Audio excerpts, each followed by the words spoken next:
Hi, everybody. Welcome to the latest episode of Vox Vomitus. I am your host, Jennifer Ann Gordon, the author of Beautiful, Frightening, and Silent, as well as the Hotel series and Pretty Ugly.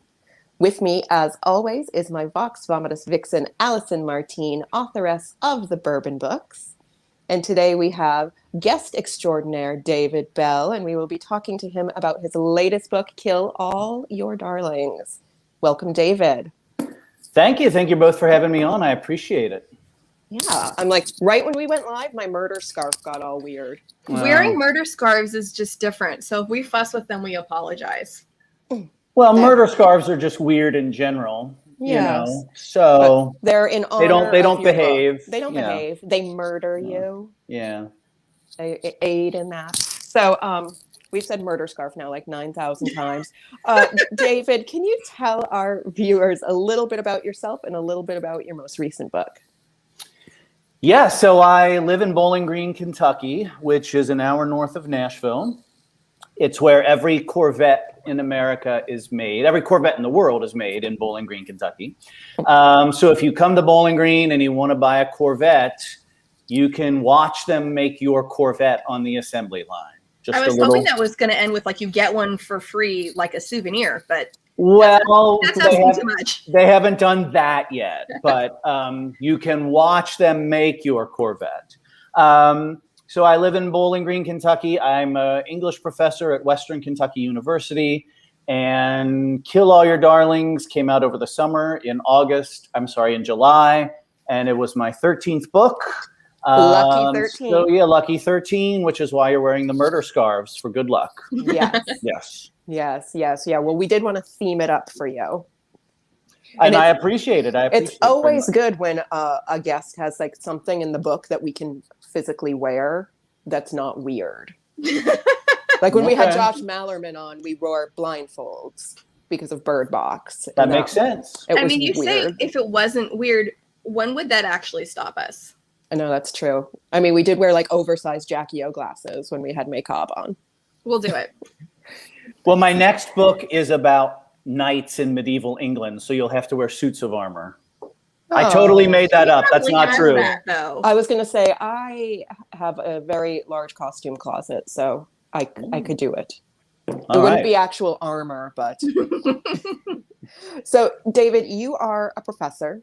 Your book, Kill All Your Darlings, is about a professor who makes a dubious choice for his career by, I mean, this happens like in the first few pages, stealing a student's thesis and publishing it so he can get tenure.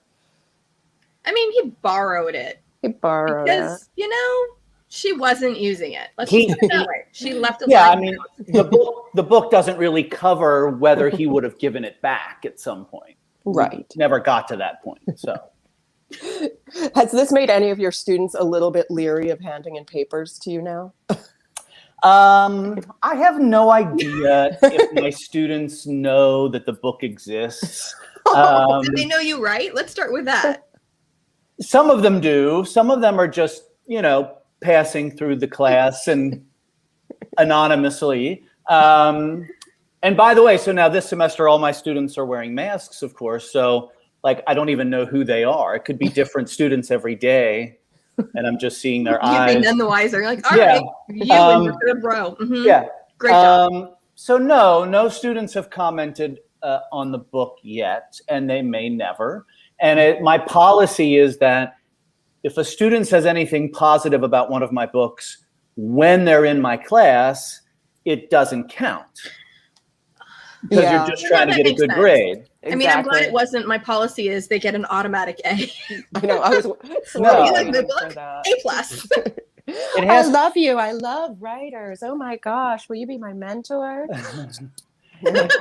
A few years have to pass before they can compliment my writing and it counts for something. So, I think that's actually an admirable policy. So it's not just a matter of if you tell me you love me enough, I will plump up your grade.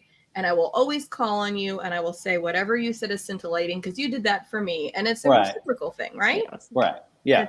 That's not so good. Probably shouldn't have that. But I feel like we've all had those college professors who are that guy or that girl who's like lady who's like the cool professor who's like, oh, I'm an author. Yeah, kids, let's go have drinks and all that stuff. And like you do cover that kind of mushy, weird territory in your book too. Oh The- yeah, definitely. The cool professors. I have had professors like that. I tell the story that when I was in graduate school, I took a class, a Shakespeare seminar, right? And so the professor was about 70 years old, and he was this really excellent professor, and he was really intimidating, and he was really tough on everybody, and everybody was afraid of him. But there was one student in the class, this woman, who would argue with him and argue with the other students. And I was kind of like, wow, where did she get the balls to like argue with him? And then as the semester went along, and she was about 30, the professor was about 70. As the semester went along, I noticed that she was pregnant. And then by the end of the semester, we had all found out that the professor was the father of her baby. And so then I understood why she was so confident arguing with the professor, because like they were in a relationship. Wow. She was having his baby. And she, I was mean, probably, and she was probably pretty cranky too. I was going to say something Well, that yeah, can there's be that explained by pregnancy hormones, and she's just upset at the world. So she can, I mean, I've had 3. I can just imagine just arguing with anybody just because I could. But Yeah, well, sure. There's that too. I was hoping the twist based on the ages you gave was he was her father and she's just acting out. But if there were daddy issues, there. No, it wasn't that. And at the end of the semester, he announced to the class, everybody's getting an A. Like I thought we were all going to do horribly in the class, but he was like, everybody's getting an A. And Why? so I was really relieved, and I thought like, oh, wow, I got an A. I'm so smart. And then as I was walking home, I thought, oh, It's like a hush money. we're all getting A's so that we don't complain that he impregnated one of the students. I like get it his now. mistress was in the class yelling Yeah. at him all the time. It all made sense then. So I really don't know anything about Shakespeare. I know. I was going to say, so Shakespeare, tell us a little bit about him. You'd be like, nothing. I got nothing.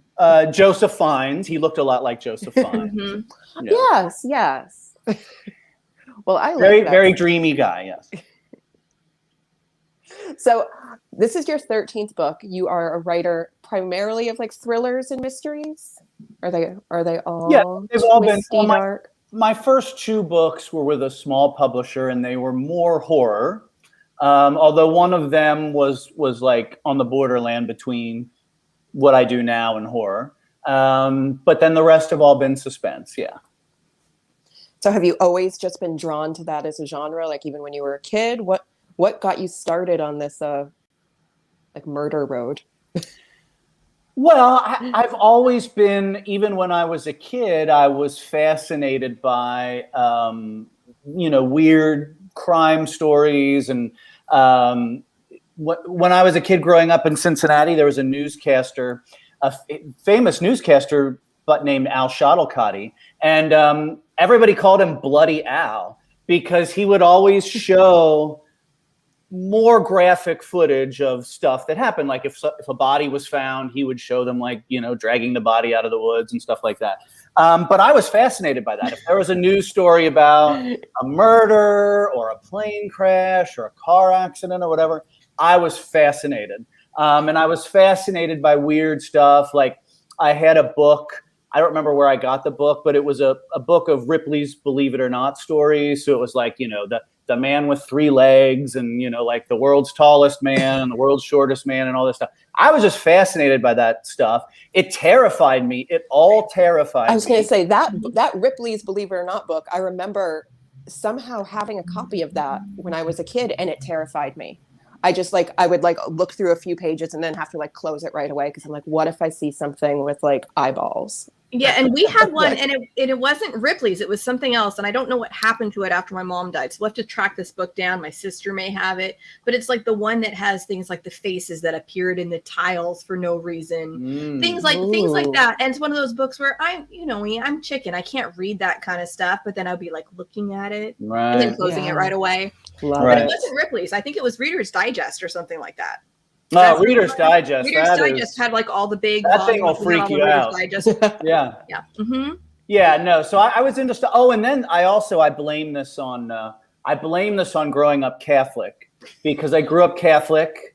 And then like when I was in the second grade, I had one aunt who was really religious, and she gave me this book of the saints. And, you know, in the Catholic Church, the saints were all executed horribly. Yeah, you know, I was going to say, it's like a whole grimoire of how did they die? How did they die? Exactly. And this book was for children. This was, by the way, for children. But, you know, you'd get to the end and it would say, and then, you know, Saint Bartholomew was roasted over hot coals, or like, you know, Saint so-and-so was skinned alive or whatever. And I was fascinated by that. And no one could say, don't read that, because I was like, it's a book about saints. Like, it's Jesus. Yes. I also was raised Catholic, and I remember getting one of those children's Bibles with like the painted portraits of like all of these things. Yeah. And they were like gruesome paintings. And I just remember being like completely fixated on the Sodom and Gomorrah paintings and like the lepers. And I know why you like lepers. You have a special place in your heart for lepers now, don't you, Jen? I do. I mean, you know my kinks. I love a good face rotting off. Yes, you do. Well, I had a children's Bible like that, and the thing that I remember about it, I remember there were kind of, maybe it was the same one because there were paintings, but I do remember, as I look back all these years later, Jesus had the blondest hair. Like the Jesus in this Bible was blonde and blue-eyed, and even as a kid, I was like, why does Jesus look like that? Because like I understood the concept of the Middle East and what people in the Middle East looked like. Versus I was blonde and blue-eyed when I was a little kid. Like I understood that like I don't look like I'm from the Middle East, and Jesus wouldn't, you know, but anyway. Jesus wouldn't Midwest, like not Middle East. Midwest, which is very different than the Middle East. It's very different. I always thought the same thing. And I remember asking my parents, I was just like, why does Jesus look like this? Like, I don't, like, what is that? And then I remember asking a priest in school in our Bible study class, and he was just like, he just sent me directly to the office. Like I didn't even get an answer. It was like, go see the principal. Well, I was raised Methodist, and they did not give me any Bibles like that. Like none of mine really had any pictures until I was old enough to read, and I guess they just expected me to read it. So I missed out on all the fun, guys. Oh, yeah, the gory, bloody. No, we did have some pictures around in random places that had the Jesus who would follow you with his eyes. My grandmother had that. My grandmother did too, but my grandfather was a pastor, so it made sense that it was there next to the old organ. And I don't really know what he was looking for, but he never found it. Yeah, and the church that I grew up in the church was built in 1903. So it was a really old church. So it had a very gory crucifixion over the altar. And in the back of the church, when you went out the back of the church, there was a gigantic pieta of Mary holding Jesus.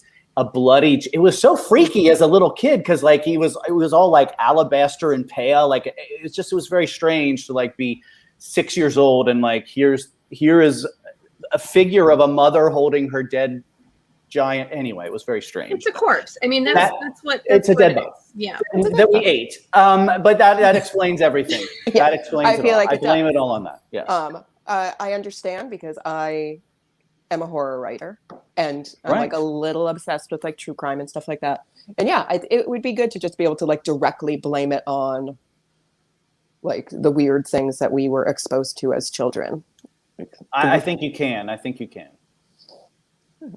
Have you ever talked to a therapist about it? Isn't that what this is, Jen? Isn't that? That's what this show is. Well, no, my theory is that people who write horror and crime and suspense and write about murders and all that stuff, those people are actually pretty normal because you work it out in the book.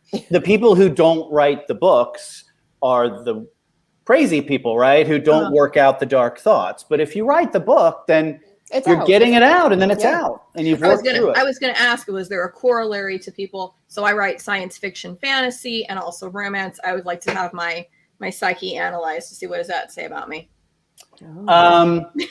You want to live in a world where there are little elven people living in trees, right? I don't know. Wrong kind of fantasy, but yeah, it was funny because we've had conversations about what kind of fantasy, and does it always imply there are fae, elves, or some giant hatted wizard running around? And it doesn't. But you know, the fantasy. I don't really want to live in any world with elves unless they're making me cookies. Well, Oh, cookies. yeah. I do like cookies. The Keebler guys, they can stay. Otherwise, the rest of the elves. What about the hot elves from Lord of the Rings? Oh, okay. Those are fine because we're talking like grown-up looking people, not little pixie things with ears. Right, and right. Definitely that little dude on the shelf who's staring at kids. He is not allowed at my house. I do not take the elf on the shelf. No. Too terrifying. We will not have him in my house. That's horror right there. It is. Elf on the He shelf. moves around and looks at your kids in the middle of the night. That's not okay. Yeah. It's not. That's like a peeping Tom. Mhm. Should be outlawed. Who has hijinks and gets into toothpaste and nasty things. We don't need that. So David, as a writer of all things dark, what scares you the most? You mean aside from like death and besides, the like, ensuing existential oblivion that will occur besides after like that? the world Okay. that we live in right now. So like we can't be like, oh, just like the fact that we're living in a slow apocalypse. Like that's a given. It figures. A slow apocalypse. I mean, really, there's been a slow apocalypse going on since like the Big Bang. I mean, it's just been inevitable that we're going to come to this point. No, you mean like phobias? Like what? Like or I am terrified of needles. I'm absolutely terrified of needles. That the health insurance I have with my job, once a year they make us get a physical. I mean, imagine the nerve of the health insurance company making me get a physical. They're forcing you to be healthy. They do. Well, they give you money. It's like an incentive. Like if you get the physical, they give you like a certain amount of money to like stay alive or whatever. And so. So that is just like that happens in like October, November. I start dreading that now. Like the calendar turns to September 1st. You and gear up for it. Like 6 weeks from now, I'm going to have blood drawn and I'm terrified. So like that's. Oh no. Have you ever fainted? I have fainted several times from it. Usually the fainting happens when the person misses the vein like that.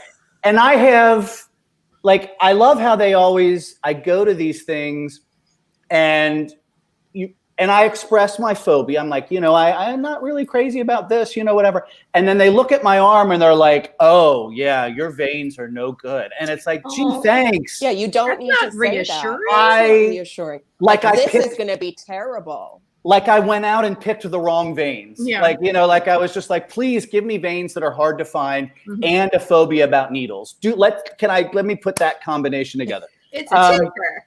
Yeah, they act like it's my fault. Yeah. So I have, but it's really only happened when like it's someone who doesn't really know what they're doing and yeah. You have to call ahead. Can I get the most senior phlebotomist coming in here because I don't want your amateurs. I don't want your nursing students. I don't want a student. I don't right want here, other find people it. watching. Like, let's Well, just have a whole team. I have done that before where there was a woman at the clinic who was really good. Like she did it and she was clearly this woman had like done it a million times and it was like nothing to her. Did you get her name and say, I got her name and I was like, okay, I want whatever her name was. Katie, I want her, but then I think she stopped working there and then, Was it freaked her out? It was because of me.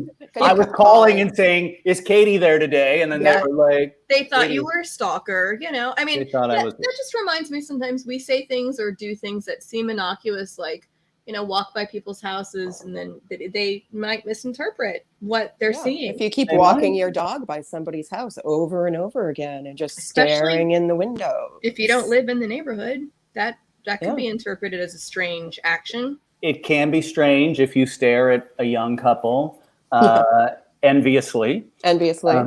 Just like in the dark sometimes, like in the middle of the night. The dark sometimes. I do not do this, by the way. I know. So for everybody who's watching this, this is a character. This is in the book. Yes. Not like this is a reference. This isn't not what an David accusation. did after Katie left the doctor's office. He's like, I had to stand outside her house. I want to go on record as saying when I go for a walk, and this is true, I desperately try to avoid talking to or seeing anybody. That's my preferred method of walking. So I'm really not looking for anybody. Yeah, same. Yeah, I get upset when I see somebody else on the street. I'm like, oh gosh, what if we have to have a conversation? I feel the same way. I'm like, I walk in the cemetery by our house here. There's a cemetery down the street, and I walk there, and there's like one other guy who walks in the cemetery that early, and it's like, okay, he's allowed because he's quiet. But then like someone new will show up one day, and I'm like, what are you doing? It's like, this is my cemetery. You cannot come here and walk. This is not the system. And what if they show up with like a baby buggy or like walking their dog? Yeah, don't even get me started on that. I'm just picturing you like territorial. Oh, go ahead, Jen. I was gonna say we walk on this like dirt road. We walk our dog on a dirt road, and nobody like lives out there. It's like one weird mansion, with like political flags that I don't enjoy, and like a bunch of houses that literally live off the grid. Nothing else. So we walk the dog there. But then for the past few mornings, my husband said, there's been somebody else walking out there. And I'm like, who could it possibly be on this dirt road early in the morning? I'm like, it's a serial killer. Clearly. Yeah. I was like, you probably shouldn't walk there anymore. My first guess is it's just a specter. The person's not even alive, and he's just being haunted. Just get used to it. It's probably somebody who wants to marry Roman. Probably. They're probably looking for him out there. And this creeper, I'm like, the serial killer in our neighborhood called our dog an asshole. Your dog? Yeah. Wow. Did they have a dog? No. Well, what did the dog do to prompt this? Was it just like an unprovoked? No, the dog was barking at him. So yes, but the person said, what is the asshole's name? I'm like, were they trying to be clever or I don't think so. Maybe they were talking about Roman when they said that. Could be. Maybe they were asking Tubby. Or Roman's ears are burning. I know. He's like, he so wants to pop on. He wants to pop in so bad. Everybody who's watching this, Roman is my husband and our producer. So he's behind the scenes right now going, why are they talking about me? Him? Like, well, I was just gonna say when I was hearing about these people who are like, these are my spaces, I was just thinking about like the territorial surfers who are going, this is my beach, man. Right. Yeah. And like, this is my graveyard, man. Same kind of thing, same vibe. It is. Well, I mean, like I go there early. It's only like early in the morning. It's me. I'm even there before the grave diggers show up. But then like sometimes it's just me and like the crew of grave diggers. And like we're all like we leave each other alone. I stay out of their way when they're cutting the grass or digging a hole in the ground because I don't want to I don't know what they're up to, what they're digging the hole in. Do any of them know who you are? Do they know there's that thriller author? He's coming here. I don't think they know that. We just wave to each other and say, professional courtesy. We just do like the guy grunt at each other, and then we just keep going because they're working, and I want to stay out of their way. Yeah, and you're probably working in a way. Like, do you think like when you're walking, do you get your ideas there, staring at all the graves? Yeah, I mean, if I'm working on something, then when I walk in the morning, I'm planning what I'm going to do that day. Like, okay, in this chapter, this has to happen, blah, blah, blah. But then sometimes I'm walking and I think, why am I doing anything since I'm just going to die someday? Those are the two opposing thoughts that I have as I walk through the cemetery. And see, I'm just picturing you walking, going, I could fill so many of these and creating people just to kill them off. Well, and it's a good place to get names for characters. I was just thinking that. I was like, it's a really great place to get your character names. It's a good place to get names. And then I go around and I do the math on the headstones. Mm-hmm. And if I see someone who's lived to be, like 85 or whatever, I feel very reassured. Like maybe I'll live to be 85. And then if I see one that's clearly like, somebody who died when they were like 43 and I'm like, oh shit, like that's bad. That's bad. I know. I'm like, oh God, don't say our age like that. I'm older than that. I'm just saying, like, oh my God, that was told in confidence, David. I'm like, how dare you? We're really sensitive. I feel seen. It's all right. You know, I'm like, oh yeah, that Mhm. we could die at any moment. This Well, is and then you'll get our to parts most of- uplifting show ever. We're like, Well, that guy, let's that talk serial about killer on the country road calling your dog an asshole. I mean, clearly. I know. I'm like, Yeah. you know, he could come to our house. I was like, Roman, you need to take a different route back. He's just like, I'm not doing lose that. him. Lose him. Yeah. When we moved into this house, we put a fake head on a spike in our front yard. And I thought, like, welcome to the neighborhood. But now I'm glad we took the head down. Is this house haunted? Did I hear that at one point that the house is haunted? Yes. It's not really, really haunted. It's not like super active, but somebody did die on the stairs. And I always have to say it like that. Like, somebody died on these stairs. And occasionally the dog, the asshole, will bark just randomly up or down the stairs in the dark. Now, how do you know someone died on the stairs? Was this disclosed by the real estate agent? Like, Yes. They Roof have is- to, don't they? Yeah. I think that's. Or I they mean, like maybe the- it's not a law everywhere, but I thought you had to disclose if someone died on the premises. Well, I Isn't that a thing? jokingly said, is this house haunted? Because it looks like a witch lives here. And they said, well, we don't know, but somebody did die on the stairs. Is Meaning on that the related stairs to the witch? outside or stairs inside? Inside. And was this like an old person who No. collapsed or like No. someone fell down the stairs? Somebody fell down the stairs. It was the son, the adult son of the woman who designed the house. And I was even going to say, if you've seen pictures of the house, it's like the stairs look like they're a death trap. I'm just going to say it that way. They are. I'm like, I'm paranoid of stairs to begin with. So like, I like hold onto the railings and I go down really slow. And every time I'm walking down the stairs, I'm like, all of my focus is just like, just get down the stairs. I feel that on Is any it stairs. Is it possible that this man on the road is the man who died on the stairs? I don't want to think about that, but Could be. No, but I want to think about it. Yeah. I'm trying to help you. oh, you're trying to, I don't know if I'm helping. As I'm So like that whole leaning thing in. about the guy in the armor, that was all just a ruse. The next one is really the man on the stairs who calls It dogs is. assholes. Yeah. Yeah. That's the next Yeah. book. That's your main character. Go to the cemetery and think of a name for him. Yeah. No, anyway, that's fascinating. Okay. Did this happen a long time ago or just like recent history? I think in the 80s. Oh, okay. Okay. That's So that's about right for him to come back and start Yeah. haunting the house. Yeah. Yeah. Like 30, Yeah, 40 and like years. every once in a while, I think I hear somebody like up in there. Like I have a writing tower, and I'll hear somebody like walking up there, and I'm like, "Is that the dog?" No. Mm-hmm. Yeah. So, but it doesn't seem like malevolent. It's not a bad thing. Yeah. Yes. Don't say yet. You both said yet. You both said yet. I'm like, this is why I'm drinking. Well, you have Roman there to protect you if anything goes wrong. I mean, you know. Oh, please. He'd be scared of a ghost. I He wants know to the pop in dynamic well when enough it's to know who would be protecting who in that case. Well, that's all right. I know. I'd be Behind like, you. come here, ghosts. I shouldn't say that. Now I'm knock on wood. Don't do it. Don't bring them to you. I don't want to wake them up. They're probably sleeping. Yes. Okay. Well, no, I think that's interesting. That's an interesting story. So, David, when you write, I always feel like thriller writers they have to really know what's going on. Like, do you plan it out? Do you know the end? Like, do you know who did it? It's what keeps me from writing thrillers because I'm such a pantser that I'm like, I'll never be able to do it because I don't know what's happening in my own books.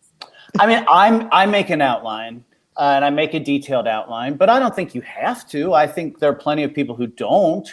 It's just, whatever works for you. Yeah, sometimes thrillers can be a little more intricate in that way and have a lot of moving parts, but that's just kind of the way I prefer to write, is to have the outline. It's like a crutch for me, really, is just to know that this, I don't even go back and look at it that much, but it's just reassuring to know that it's there. And a lot of times it changes. I think I know who did it by the end. But then as the story goes along, it changes. And I decide, it makes more sense for this person to have done it. So, I mean, I don't think you have to. I think it's, everybody has to figure out the thing that works best for them. I always feel like it would be reassuring to have an outline, to know what was going to happen. And I always kick myself every time I'm halfway through the writing process. And I'm like, I should have planned this better. It'd probably be less heartache. But maybe then there's some essence in your writing that comes to life because you didn't do that, because it's new. You See, I are would the cool love to be professor. able. What? I said you are the cool I'm here to professor. reassure. I'm here to reassure. No, and I personally, I'm a pantser, and I wish I weren't, because I would love to be able to hash out a whole story in bullet point form and then fill it out knowing where I was going, rather than I'm almost at 80,000 words and I'm going, I still don't know how this is going to end. It's like I'm staring at the end of a balance beam going, I need to jump off eventually, but I don't want to, because I don't know where I'm landing. And you think at this point I would know, but I don't. So that's how I always am. And usually eventually I figured it out, but so far not yet. Yeah, I mean, it's also a temperament thing. People who want to do that or not. It's a practical thing. If someone is on a tighter deadline, or you're doing a book a year, you're doing a whatever, you might not have the time to do it. It might depend on who your editor is. The editor may want to see more information about where the story's going before they let you embark on some perilous journey. I mean, there are a lot of factors that go into it. Perilous journey. Perilous Yes. journey. Well, and I've joked, I've had to provide outlines before to editors, and I still write the story first and then give them the outline. Yeah, and people do, and don't know any other way to do it. And I've known people. I know a writer. I won't say his name, but he's been a New York Times bestseller. And he Can you says say his name, like something that rhymes with his name? he died on a staircase, so it doesn't matter anymore. But he just flat out would lie. He would just like make up an outline and just be like, okay, here's the outline. Here's what I'm going to write. And they'd be like, oh, good. And then he just like go do something else. And then no one ever said, hey, this outline bears no resemblance to I know, the like book. this is not the book we thought it was going to be. I think that the editors who want the outline are just covering their butts. They want to be able to. So if you're the writer and you flake out and you don't turn the book in on time, then the editor wants to be able to say to their boss, if they have one, well, she made an out. I did. It's not my fault. It's there. I think it's just like that. So I think it's just a cover your butt thing, right? Everybody's covering their butt up the line. The writer makes the outline to cover their butt. The editor asks for it to cover their butt. It's just so much toilet paper. It's just so much butt. It is. That's all it is. Just all toilet paper and butt talk. Yes, 90% of life is covering your butt. Let's face it. So, yeah. Well, that's why we're pantsers, to cover our butts. You see, that's really why it's called that. Sorry. Yeah. No, I like a good pun. You know that. Yes. Like, if there could have just been some alliteration in there. Could have checked off all my boxes. Right. So what are you working on now? Can you talk about it? There are no knights involved? There are no knights involved. I'm sorry. I totally made that up. I wish I could. He's a pantser too. He just made it up. I just made up the knights. No, next year. So I'll have my adult book for Berkley will be out next summer, and it's called The Finalists. And it is a locked room story that takes place on the campus of a small private college. And there is a wealthy donor to the college. And every year, the wealthy donor gives this lucrative scholarship to a rising senior. In order to get the scholarship, 6 students have to consent to be locked in a house on the edge of campus and take an exam. And spoiler alert, this year, some people die when they get locked in the house. Yes. And they all die on the staircase. Stop this. Which is amazing, because there's not even a staircase. With a dog barking. There is a staircase in the book. There's no dog though. No asshole dog. That will be out. That will be out next summer. One of my favorite things, and I shouldn't say this is my favorite because it sounds like really that's your favorite. You named the dog Grendel.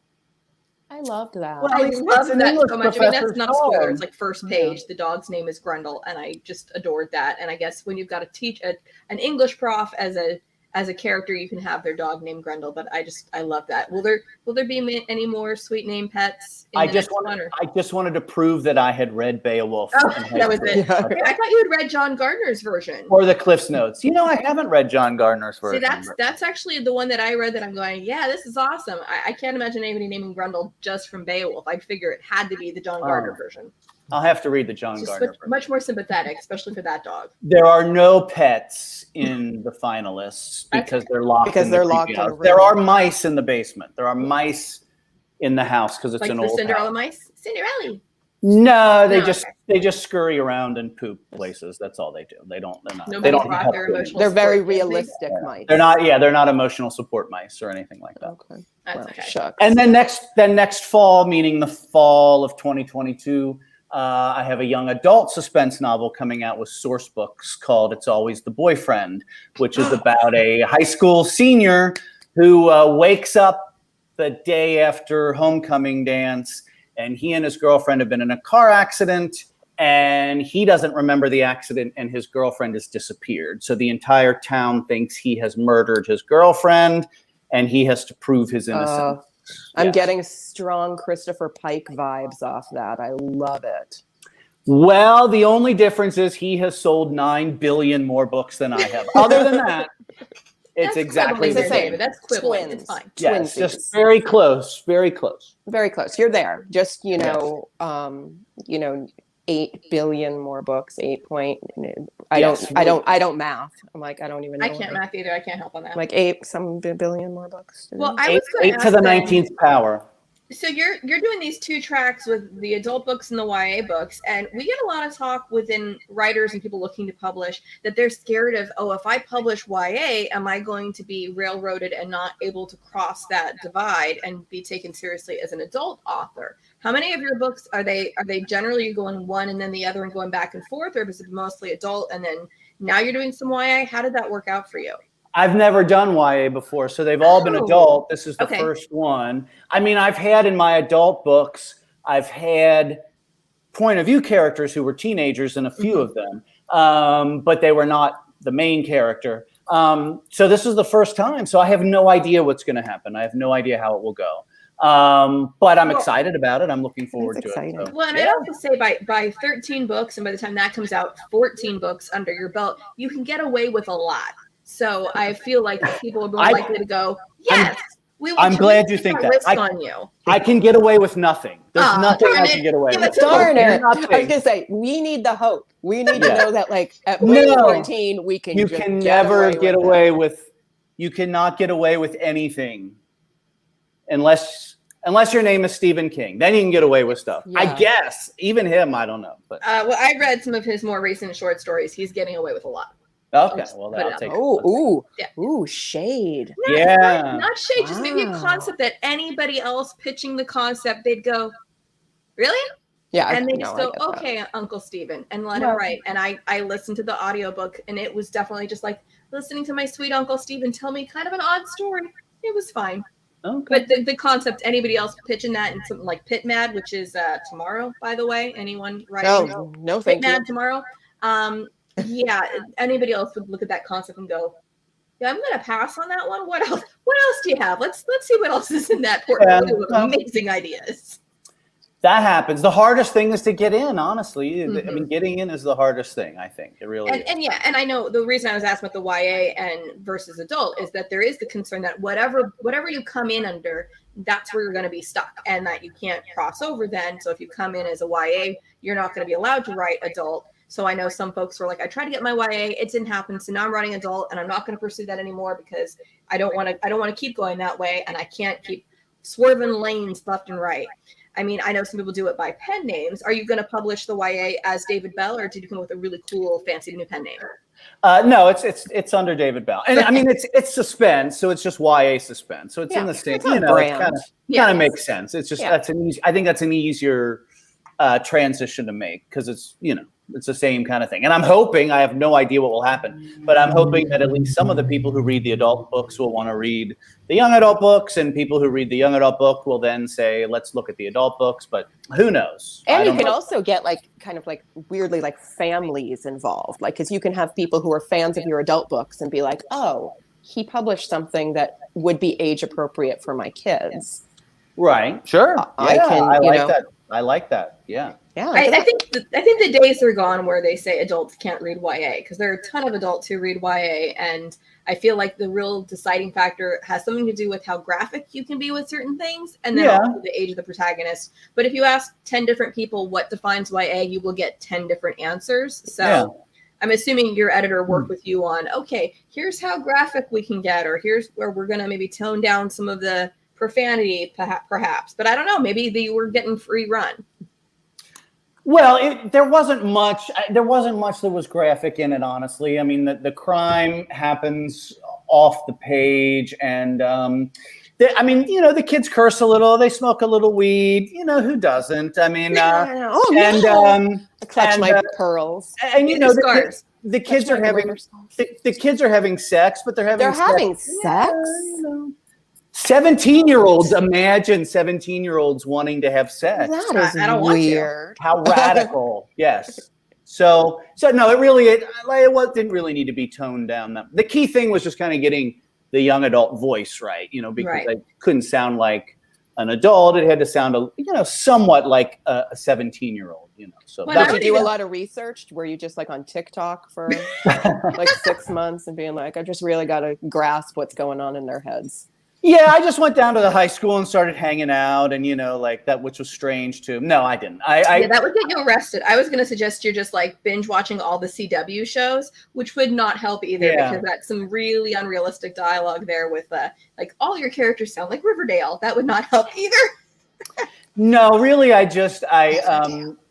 talk to, I force my students. I say, like, if you're going to sit in this classroom, you have to be my research subjects. So I would ask them, and I hear things that they say that they're like certain slangy things or terms that they say over and over again. And I realize, okay, that if I'm hearing it multiple times, then that must be what kids are saying.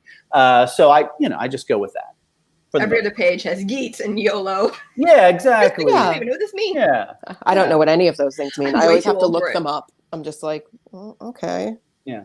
Well, and I feel like your most recent book, since we got to read Kill All Your Darlings, you did have some younger characters, and you had the ability to show age-appropriate words and word choices, and your younger characters didn't sound like your older characters. So I feel like you're there. I hope so. I mean, I'm surrounded by college students all the time, so I know what they sound like, and I know what their concerns are to whatever extent. So yeah, so that helps. Yeah. I think my favorite part of that sentence was to whatever extent. Like, well, I'm concerned. I kind of have a rule of like, they can talk to me, but don't talk to me too much during the semester. Like, so you're not throwing parties at your house? Life. I tell them I'm not a licensed therapist. Like, I can't really help you with that much stuff, And especially during COVID, I'm like, you better keep your distance from me now, right? So. But you weren't throwing the fun parties. You weren't that kind of professor who has the students over to drink and smoke pot in the back. No, I have worked with people who do that. I know people who do that, but that do those professors have ponytails? Because in my brain, they always have ponytails. Some of them might, yeah. No, I am happily married, and I would like to stay that way. And your wife probably wouldn't love having all the college kids in your home. Probably not. And I just think it's flat out weird if I had to find my friends in the classroom. Like, I should have age appropriate friends. Yes, you should. I feel like I should be getting along with people my age, other people in their late 60s like me, instead of 20-year-olds, I just feel like that's the right thing to do. So yeah, it's the safe choice to make. It's like safe and mature, and it means you're like maybe a functional adult, that you have some friends who are your own age. Yes. I just know I read sections of your book and went, none of my professors ever invited me over to drink and get high. Well, actually, really? No. I was a poli-sci major. None of mine came anywhere near any of us. Half of us were going to law school, so they were like, we don't want to get sued if we do anything wrong. There was no fraternization, no nothing. Yeah, no. I went to school for theater. It was all I know enough about what happened to yours. Yeah. Now, when I was an undergraduate, I did not. Now, maybe other students were getting invited over and they just didn't invite me. I don't know. But where I went to school, most of the professors were older. Like, a lot of them are dead now because they were so old. Sorry. The English, it's okay. Well, they can't hear you. That's true. No, but like the English department, when I went to school, it was really just like a lot of old white guys, and a lot of them are dead. They're all retired. It's just, there wasn't anybody doing anything like hip and fun like that. Or they were doing it and not inviting me. I don't know which it was. We'll just say that they weren't doing it.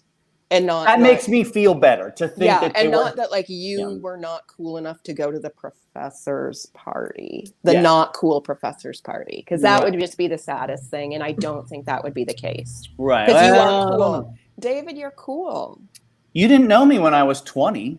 Well, I mean, come nobody on. was cool when we were 20. Well, that's true. That's the Gosh. truest statement. Yeah. That is a fact. That's a science fact. That is a fact. Yes. We're not cool for most of our life, and then by the time we get cool, we're old. It's too late. It's just like, what does all this do? Yeah. Like, oh, I'm cool now, but also, like, if I sleep wrong, I can't walk for a week. Right. Also true. Right. I only have the second part, not the cool part, but the sleeping wrong. Yeah. I got that down. Yeah. I'm a pro at that. David, thank you. We are out of time. You have been a delight. Wow. Thank you for talking about like all your phobias and your creepy books when you were a kid. I loved that. Anytime. I'm an expert on my phobias and things that terrify me. And there are lots of them. There are lots of things that creep me out and terrify me. Love it. Yeah. I shouldn't, because I'm like, oh yes, I want to hear more about that. Next time we'll talk about like your second biggest fear. We'll find Katie and get her to come and help. Katie will come in and do this. She's gone. I don't know where she went. We'll track her down. Scared her away. We have ways. She died on the stairs. It's over. No. On that note, thank you everybody for watching today. I want to thank Roman Saratin, our producer, Pam Stack, our executive producer. This is a copywritten podcast with the Global Authors on the Air Network. Stay tuned next week for Vox Vomitus when we have Joanna Fitzpatrick talking about her novel, The Artist Colony. Until then, bye. Bye.